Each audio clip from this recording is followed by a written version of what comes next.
Pai Todo-Poderoso, agradecemos a Ti, Senhor, por esse momento. Agradecemos, meu Deus, pela oportunidade de adorar ao Senhor. Agradecemos, meu Pai, pela Tua presença. Santo Espírito do Senhor, seja bem-vindo, seja conosco. Guia-nos, Senhor. Coloca, Senhor, as Tuas palavras de sabedoria em nós. Abre, Senhor, o nosso entendimento, o nosso coração, para que nós possamos receber dessas palavras, Senhor Deus, que elas possam prosperar em nós, seja frutíferas, Senhor, fazendo com que nós possamos, meu Deus, levar isso também a outras pessoas e não apenas, meu Deus, nos engordarmos com ela. Deus Todo-Poderoso, nós damos liberdade ao Teu Santo Espírito para nos usar e para poder ser ministrados por Ele, Senhor Deus. Em nome de Jesus, Pai. Amém. Vamos falar sobre prosperidade, sacerdócio e família. Prosperidade, o sacerdócio e a família, nessa ordem, elas podem ser invertidas bem facilmente, que a palavra nos permite isso. A gente pode colocar a família, o sacerdócio e a prosperidade, a gente pode colocar o sacerdócio, a família e a prosperidade, a gente pode colocar o sacerdócio, a prosperidade e a família, a gente pode colocar a prosperidade, a família e o sacerdócio. Todos elas se completam, porque a prosperidade, desde que a gente começa a entender isso na palavra, ela vem lá dos personagens bíblicos. Todos os personagens bíblicos que tiveram um relacionamento direto com Deus, eles foram prósperos. Deus abençoou eles, de uma forma ou de outra, eles conseguiram a prosperidade na terra. E aí vamos falar assim, o primeiro homem forte sobre a terra, que a Bíblia nos fala, que foi um rei, que edificou cidades, ele infelizmente não foi um homem segundo o coração de Deus. Ele foi um homem chamado Nimrod. Nimrod fez várias cidades, Nimrod foi um guerreiro valente, a palavra nos ensina que foi um guerreiro valente sobre a terra, mas ele não foi um homem bom. Depois disso veio Abraão. Abraão já foi escolhido por Deus, foi separado por o Senhor.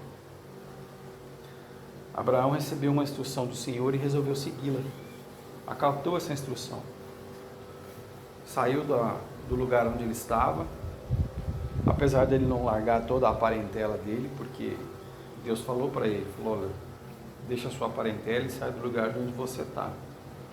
Ele levou Ló com ele.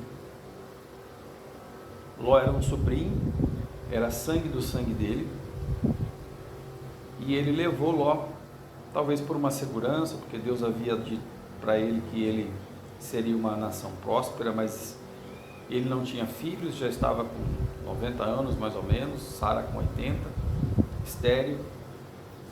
Ele falou, talvez ele tenha pensado no coração dele, olha, meu sobrinho pode cumprir o propósito de Deus na minha vida, porque era sangue do sangue dele. E ele levou Ló junto. Claro que deu problema, porque os dois prosperaram muito. Tanto prosperaram que os pastores começaram a discutir por área de pastagem para as ovelhas. E Abraão sabia que a bênção estava sobre ele, e disse para Ló, falou, olha, escolhe para onde você quer ir. Para qualquer lugar que você vá, eu vou na direção oposta. E ele sabia que Deus o abençoaria, de uma forma ou de outra. Ló escolheu as Campinas Verdes. E Abraão foi para o deserto. E lá também ele prosperou. Foi para o Egito, prosperou, voltou, prosperou. E existe aí, nessa história de Abraão, a presença de um sacerdote, que também era muito próspero. Porque a palavra nos ensina que Abraão devolvia os dízimos para Melquisedeque, sacerdote do Altíssimo. É a primeira vez em que a gente escuta a palavra sacerdote relacionada ao Senhor na Bíblia, é sobre Melquisedeque. E Melquisedeque talvez seja uma alusão já a Jesus, porque foi o primeiro sacerdote entre todos. E aí se a gente for passear pela Bíblia, a gente também vai ver outras pessoas que ocuparam a posição de sacerdotes, que saíram do improvável e foram para a prosperidade absoluta, sendo sacerdotes de si mesmo, primeiramente. José, por exemplo, foi um exemplo disso. Teve uma juventude direcionada por Deus, com promessas de Deus. Ele não agiu da forma como a sabedoria mandaria agir, mas ele agiu conforme Deus lhe instruiu. Ele falou para o pai dele, falou para os irmãos a respeito das visões que Deus havia dado para ele. E eu acredito que tudo isso era propósito do Senhor, porque se nada daquilo tivesse acontecido, se os pais e os irmãos tivessem acreditado nas visões de José em sonho, ele talvez não teria chegado onde chegou, como governador do Egito, e não teria salvo o povo dele, a promessa de Deus sobre a terra, não teria sido salva por José da fome. Então, todos esses exemplos de prosperidade são exemplos também de um relacionamento com Deus. O único, talvez, que teve prosperidade e teve um relacionamento curto com o Senhor foi Saul, que foi escolhido porque o povo quis. O povo disse: olha, nós não temos um rei, nós queremos um rei. E Samuel olhou entre o povo e viu lá um cara grande, forte, e falou: poxa, esse aqui. E Deus falou: esse aí, dá para eles o rei que eles querem. Samuel foi lá e ungiu Saul. Só que o que acontece? Saul, com o passar do tempo, perdeu o relacionamento com o Senhor, se ensoberbeceu. E Deus resolveu ungir outro. Falou: olha, não deu certo o grande, o forte, o bonito, o destaque físico entre o povo, vamos escolher o inverso disso. E Deus foi lá e escolheu o menor dos filhos na casa dele, Davi. Tirou das malhadas lá das ovelhas. Saul foi lá ungir, o pai nem sequer lembrava dele, mas no final mandou trazê-lo, e aí ele foi ungido rei. Porém, essa unção de rei não se cumpriu no primeiro momento. A prosperidade que essa unção prometia não veio no primeiro momento, passaram-se anos para que essa prosperidade viesse. E Davi continuou fazendo o que ele fazia. Depois começou a cantar, porque havia unção na vida de Davi. Começou a cantar para o rei conseguir dormir, porque o rei começou a ser atormentado. E Davi era o único que cantava e o rei dormia. Eles tiveram defeitos? Obviamente que tiveram defeitos, todos eles, porque ninguém é perfeito. Somente um Deus enviou depois, sendo perfeito. Mas todos eles tinham um relacionamento com Deus, todos eles tiveram um posicionamento em Deus, e Deus os abençoou naquilo que era o propósito deles. Salomão pediu para o Senhor sabedoria, e eu acho que foi a coisa mais sábia que Salomão fez, foi não pedir riqueza, não pedir poder, ele pediu sabedoria, porque todas as outras coisas viriam com isso, e Deus foi e o abençoou com a sabedoria acima de todas as coisas, e todos os reinos da terra que ficavam sabendo a respeito de Salomão, vinham com muitas riquezas para ele. Então a prosperidade perseguia Salomão, perseguia o reino dele.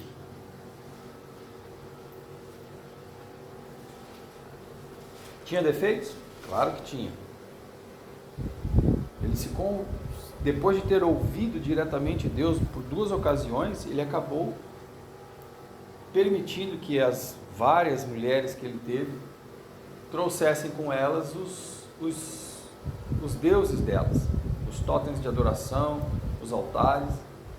E Salomão acabou caindo nesse sentido, em tudo aquilo que o Senhor não quer que seja feito, porque Deus quer que nós adoremos somente a Ele. Salomão, sendo o homem mais sábio da terra, pecou justamente na sabedoria. Ele não pecou como o pai dele pecou arquitetando um assassinato, mas ele pecou na sabedoria. Ele não exercitou a sabedoria que Deus disse para ele neste quesito. E aí a gente pode pegar esse quesito aí e ir lá para o que Balaão fez. Olha, você pode converter esse povo, você pode fazer com que esse povo se afaste do Deus deles, pegando eles pela promiscuidade, pegando eles pelo fato de eles se verterem facilmente a mulheres, a desejos, a carnalidade. Foi o que derrotou Salomão, a carnalidade. Salomão então foi derrotado por isso. Depois de todos esses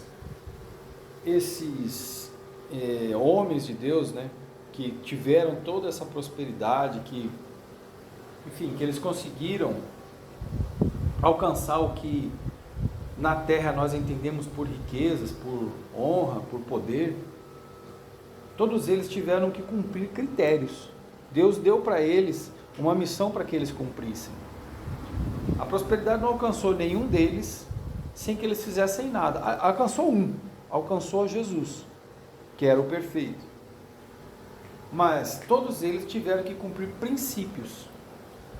Todos eles tiveram que cumprir algum propósito no Senhor. E aí a gente vai lá para Mateus 6,33, que fala que nós precisamos primeiro buscar as coisas do alto e a justiça de Deus, e todas as demais coisas vão ser acrescentadas.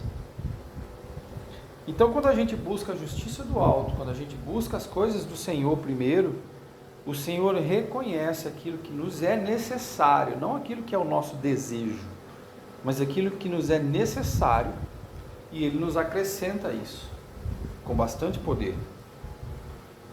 Jesus, ao contrário de todos os outros homens, ele começou a ser próspero já ao nascer. Deus, muito antes do nascimento de Jesus, talvez alguns anos antes do nascimento de Jesus, já começou a preparar o terreno de prosperidade de Cristo, lá com os 3 reis magos, lá no Oriente.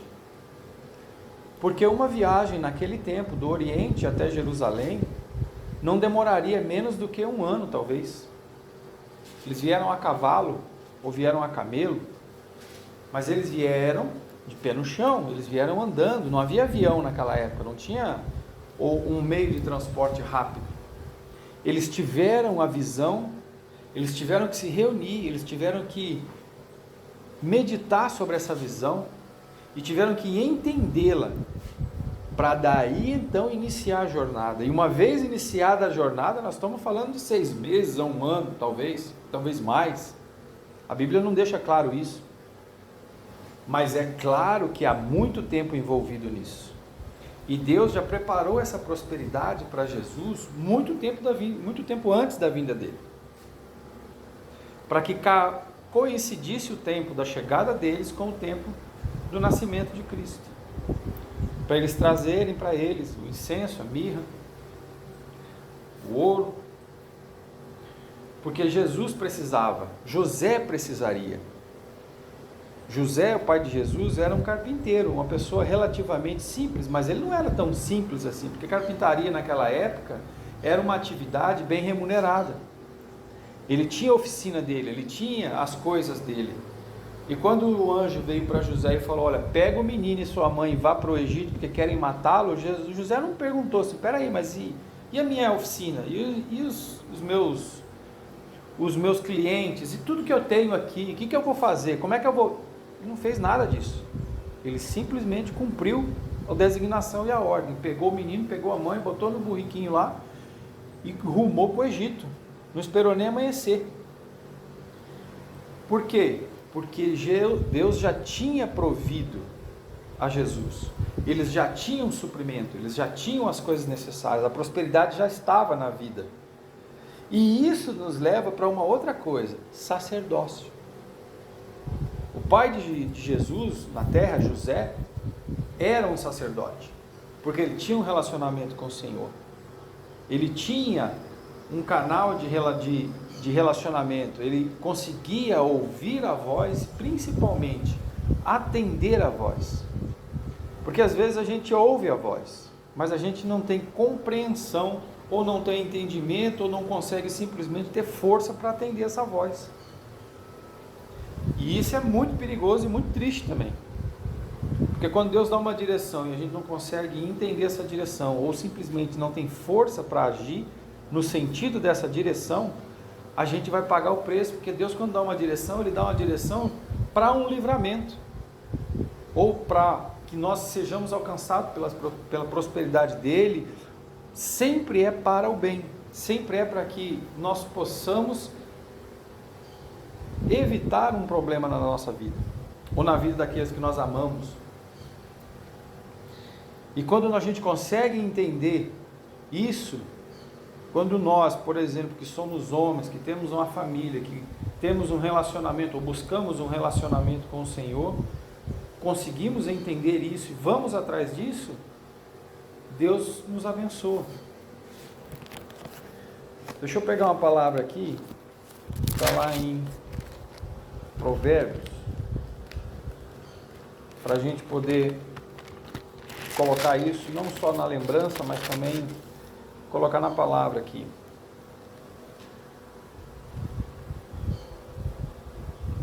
Lá em Provérbios 10, verso 22, fala assim: a bênção do Senhor é que enriquece, e Ele não acrescenta dores. Nessa versão aqui está enriquece.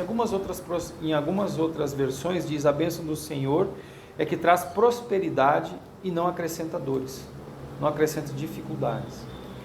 Ou seja, em tudo que nós formos fazer, se nós tivermos a bênção do Senhor, se nós tivermos a direção do Senhor, nós não teremos as dificuldades que o mundo nos impõe. Nós teremos a bênção dele, não teremos as dores. Em 13, 21, diz: o mal perseguirá os pecadores, mas os justos serão galardoados com o bem. Nessa versão está assim. Em outras versões diz que o mal perseguirá os pecadores, mas os justos serão abençoados com prosperidade. A justiça do Senhor nos dá a prosperidade, a palavra nos assegura isso. Em Provérbios 15, 6, diz assim: na casa do justo há um grande tesouro, mas nos frutos do ímpio há perturbação.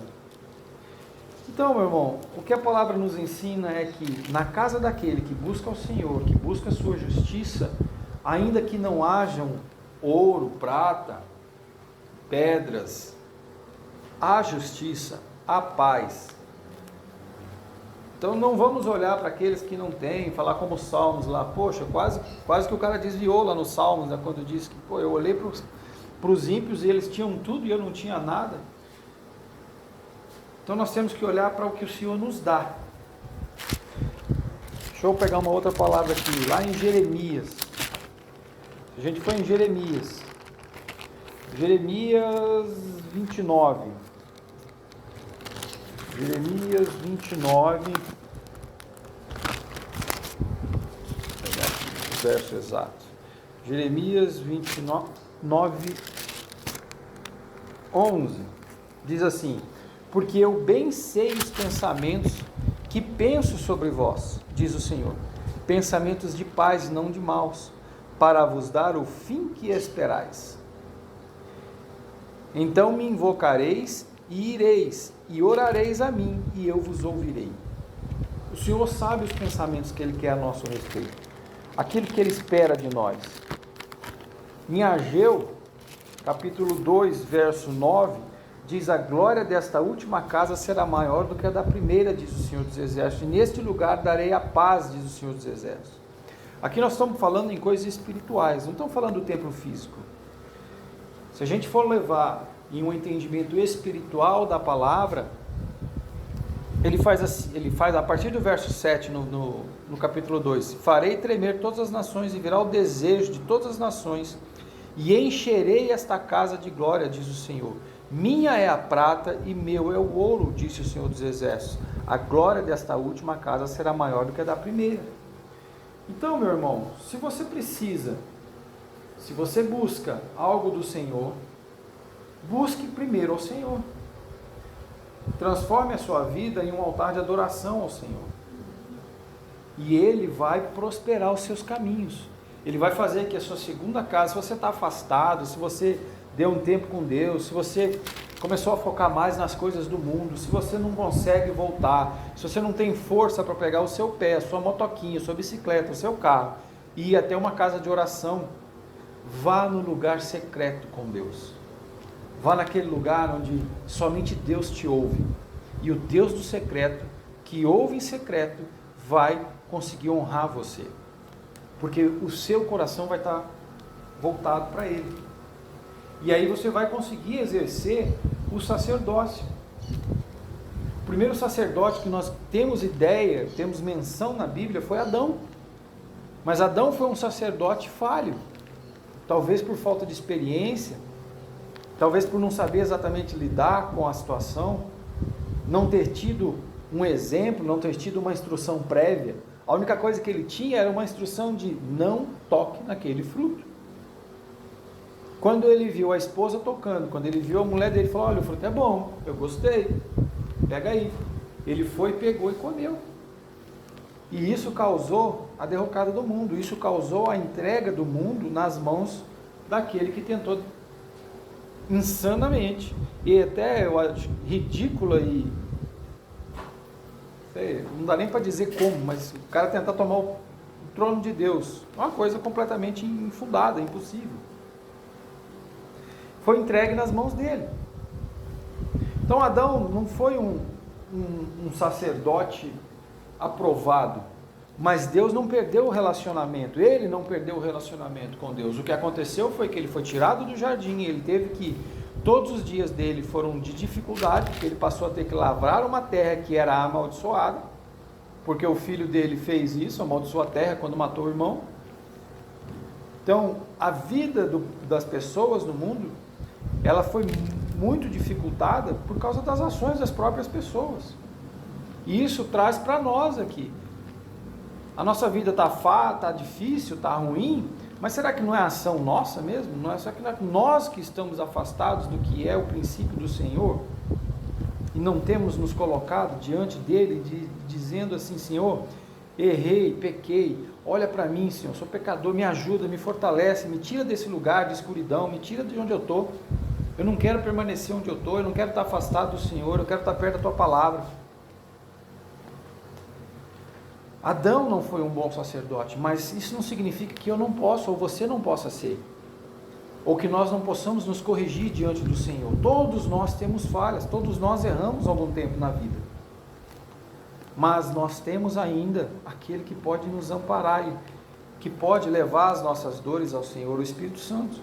E temos um advogado lá em cima que pode falar por nós. Deus nos deu isso. O outro sacerdote que nós temos, que a Bíblia nos conta, foi na 7ª geração de Adão, foi Enoque. Enoque veio, teve filhos, andou com o Senhor, foi arrebatado pelo Senhor, viu os céus, voltou, escreveu 3 livros, e então Deus o levou para si.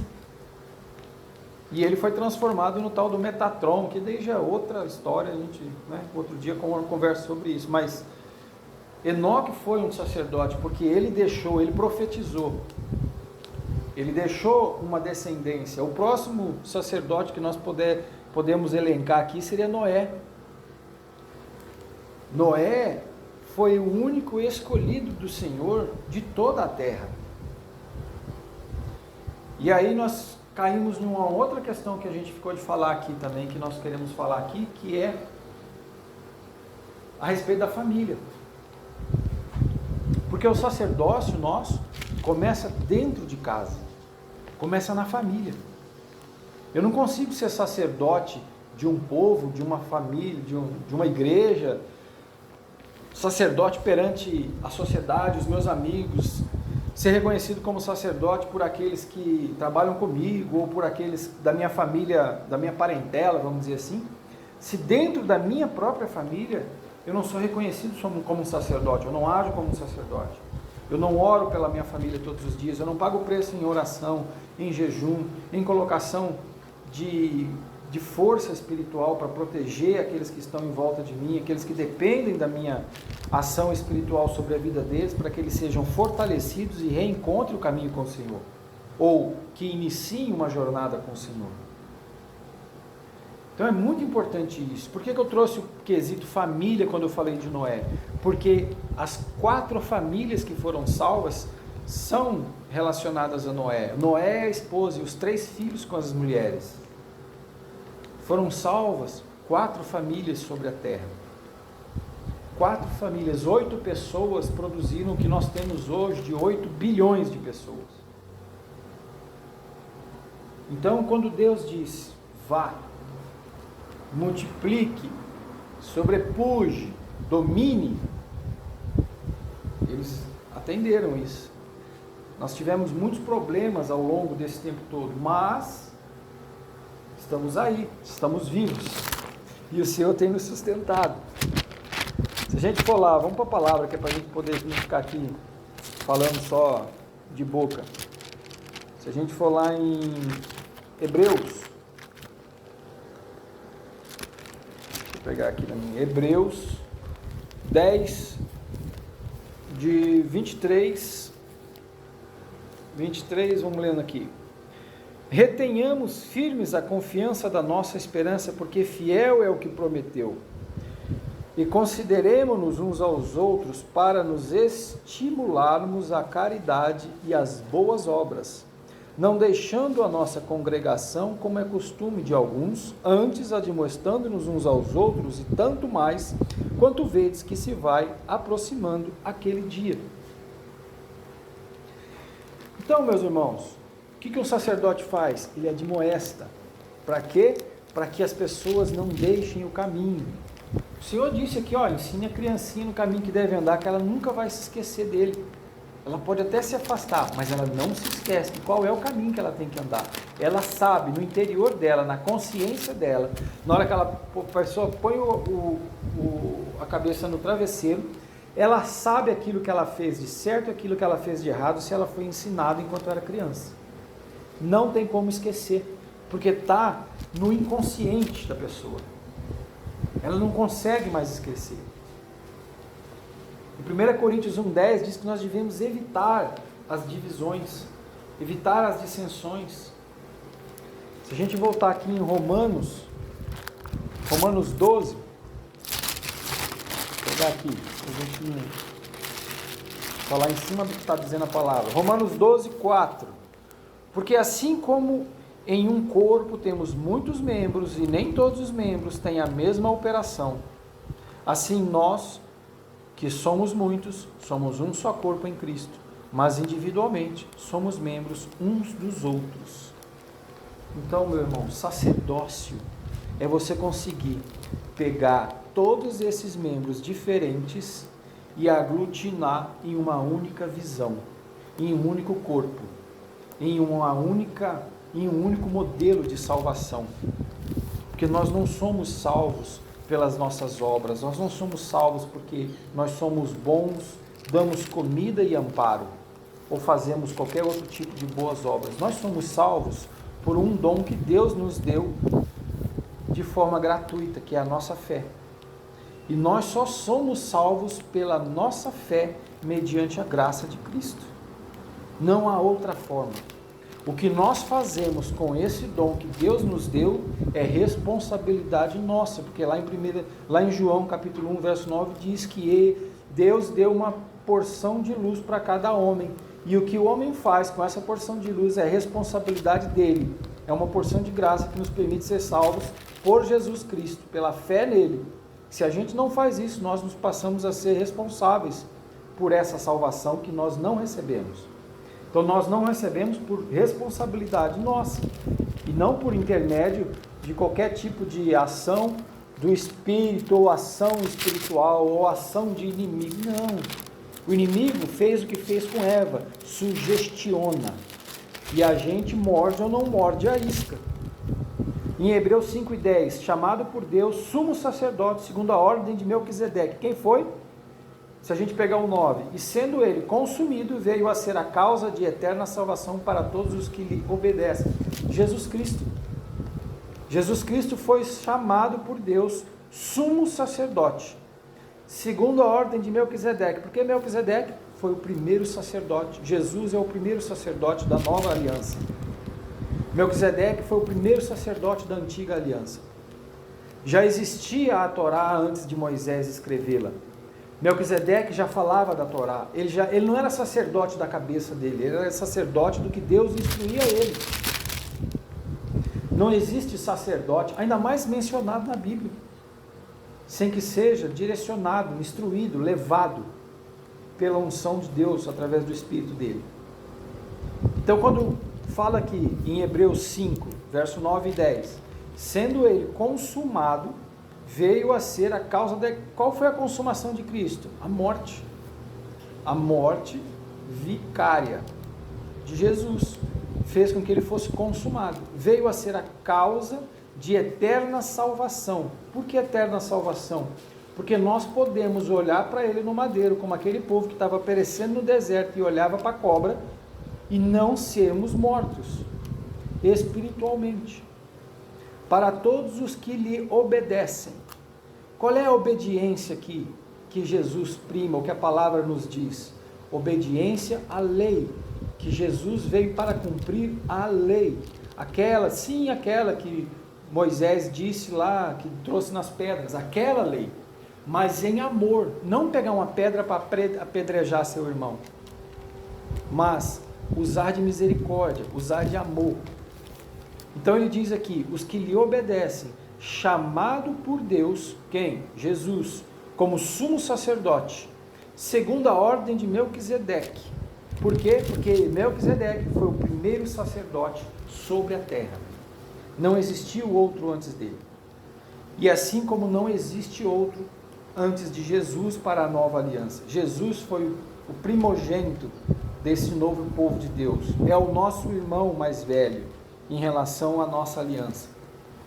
Jesus foi para que Deus mandasse para nós o Espírito Santo que nos convence dos nossos erros e que nos coloca de novo no caminho correto. Então é isso que nós temos que buscar sempre. Se a gente andar um pouquinho para frente e for lá no capítulo 7 de Hebreus, nos versos 11 e 12, diz, de sorte que se a perfeição fosse pelo sacerdócio levítico, ou seja, porque sobre ele o povo recebeu a lei. O que era o sacerdócio levítico? Era o sacerdócio da lei de Moisés, o sacerdócio dado a Arão e todos os seus descendentes, e depois passado à tribo de Levi. Que necessidade havia logo de que outro sacerdote se levantasse segundo a ordem de Melquisedeque, e não fosse chamado segundo a ordem de Arão? Porque mudando-se o sacerdócio, necessariamente se faz também mudança da lei. Então mudou o sacerdócio. Por que haveria necessidade de chamar um sacerdócio na ordem de Melquisedeque? Por que a ordem de Melquisedeque? Porque Melquisedeque tinha um relacionamento direto com Deus. Melquisedeque não tinha um sumo sacerdote que entrava no lugar santo dos santos e somente ele podia entrar. E ai dele se tivesse uma vírgula ruim na vida, porque tinha que ser puxado pela corda lá de dentro. Então, quando Jesus foi crucificado, houve a salvação vicária através dele, que ele disse, está consumado, o véu se rasgou, de cima até embaixo. Por que não de baixo para cima? Para não dizer que alguém foi lá por baixo e puxou o véu e rasgou. Então lá em cima ninguém alcançava. Por isso rasgou-se do céu à terra. Aquela divisão que existia entre o lugar santo e o mundo humano foi retirada, foi rasgada pelos céus, quando Jesus foi crucificado e disse, Pai, está consumado, entrego a Ti o meu Espírito. Ali houve a mudança do sacerdócio, voltou-se novamente para a ordem de Melquisedeque, do relacionamento direto com Deus.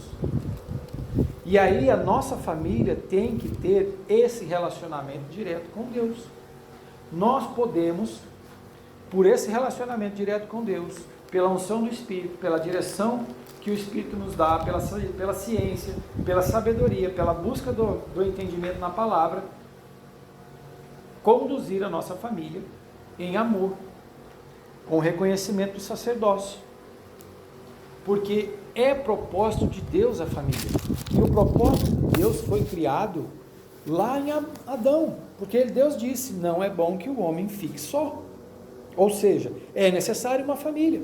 E Deus refez esse mesmo compromisso e essa mesma direção em Noé, quando ele salvou 4 famílias.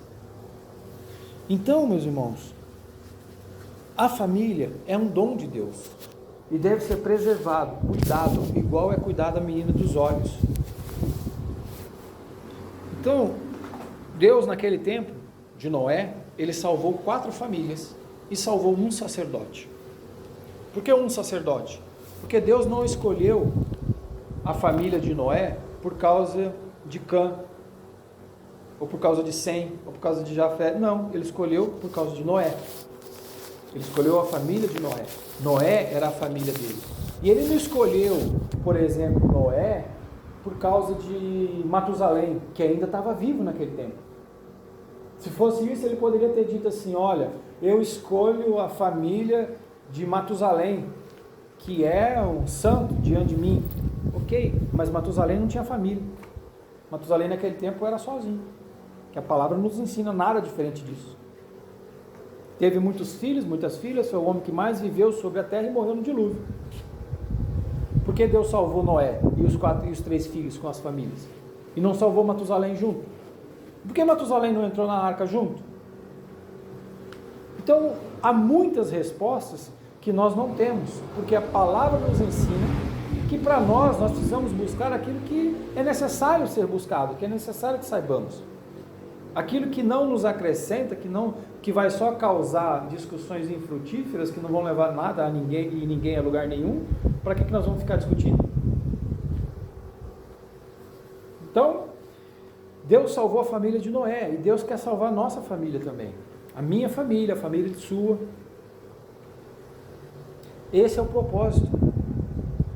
Todo o ensinamento, tudo que Deus nos deixa aqui na palavra dele, afunila em um sistema chamado família.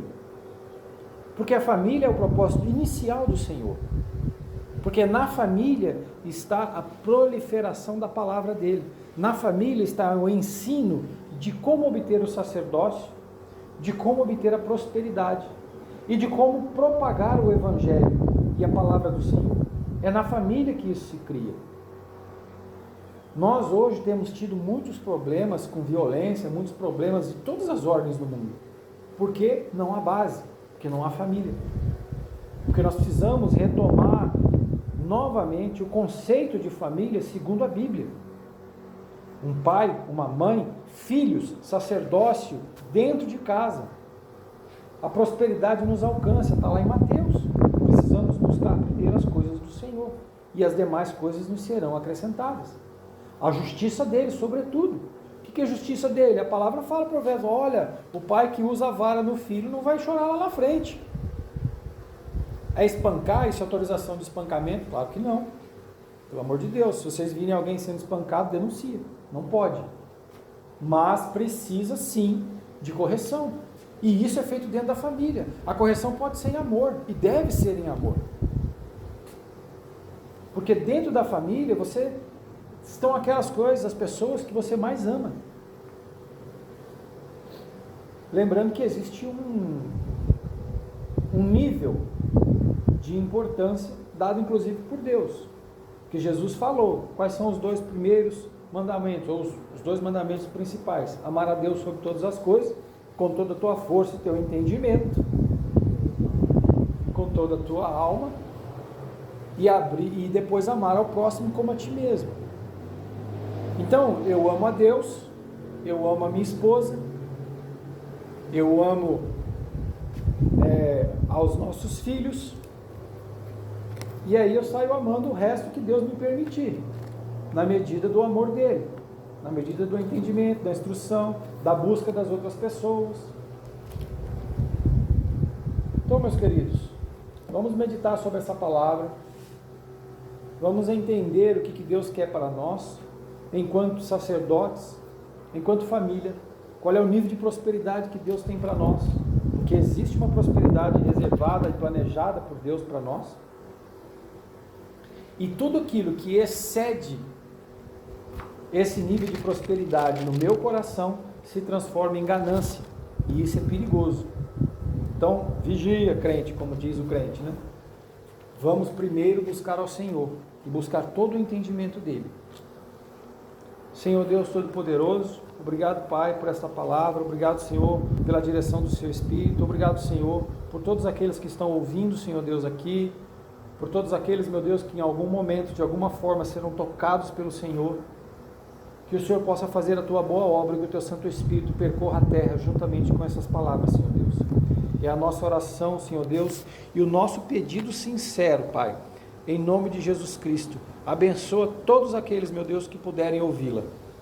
Amém.